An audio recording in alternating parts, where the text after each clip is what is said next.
சங்கத்தமிழை சாறு விழிந்து சக்கரை பாலில் கலந்து பருகி சிங்கக்குரலில் முழக்கமிடும் சிந்தனை செல்வமே செந்தமிழ் அமுதமே வங்கக் கடலோரம் சந்தன பேரொழில் வந்துரைக்கும் அன்பு அண்ணாவே தங்கச்சிமிழே தலைமை தமிழே தரணியால மீண்டும் நீவா என்று கூறி என் தலைப்புக்குள் செல்கின்றேன். தாருங்கள் தங்கள் அழகிய காதுகளை.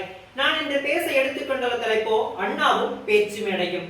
பேச்சாளர், எழுத்தாளர், கவிஞர், அரசியல்வாதி, ஆசிரியர் என பல பன்முகத்தன்மைகளை கொண்டவர்தான் பேரறிஞர் அண்ணா அவர்கள்.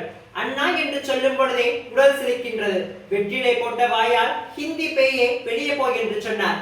ஒரு தடவை அண்ணா கேட்டார், ஹிந்தியை ஏன் தேசிய மொழியாக ஆக்கினீர்கள் என்று. அதற்கு எதிர்கட்சியினர் கூறுகின்றார்கள், இந்தியாவில் ஹிந்தியை அதிகம் பயன்படுத்துகின்றார்கள், அதனால் அது தேசிய மொழி என்று சொன்னவுடன் அண்ணா கேட்டார், இந்தியாவில் காகம் தான் அதிகம் பறக்கின்றது, அப்படி இருக்க மயிலை ஏன் தேசிய பறவையாக அறிவித்தீர்கள் என்று கேட்டவுடன் பதில் ஏதுமில்லை எதிர்கட்சிகளிடம்.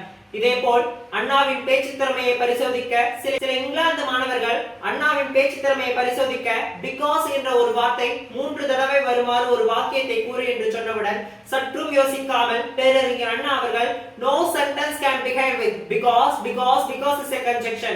எந்த ஒரு வார்த்தையும் ஒரு வாக்கியத்தை கொண்டு துவங்காது. அந்த வார்த்தை ஏனென்றால் என்பதை ஒரு இணைப்பு சொல் என்று சொன்னார். அசந்து போனார்கள் இங்கிலாந்து மாணவர்கள். அதே போல் ABCD என்ற 4 எழுத்து இல்லாத சில சொற்களை கூறு என்று சொன்னவுடன் சற்றும் யோசிக்காமல் கேள்வி கேட்ட மாணவனிடமே 1 2 3 என்று 99 வரை, அதாவது 99 வரை ஆங்கிலத்தில் கூறு என்று சொன்னார் பேரறிஞர் அண்ணா. அவனும் கூறினான். பிறகு அண்ணா சொன்னார், நீ கூறிய சொற்களில் ABCD என்ற 4 சொற்கள் இல்லை, அது உனக்கு தெரியுமா என்று கேட்டவுடன் வியந்து போனார்கள் அனைவரும்.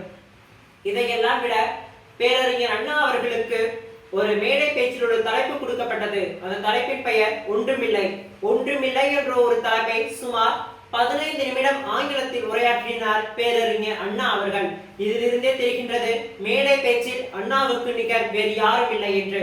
தோழர்களே, அறிஞர் அண்ணாவின் சொற்பொழிவுகள் இன்றைய இளைஞர்களிடம் சேர்ந்ததா என்று ஒரு கேள்வி இருந்தது. அதற்கு இப்பொழுது விடை கிடைத்து விட்டது. ஏனென்றால் காலம் கடந்தும் அறிஞர் அண்ணாவின் புகழை பேசிக் கொண்டுதானே உள்ளோம். நன்றி, வணக்கம்.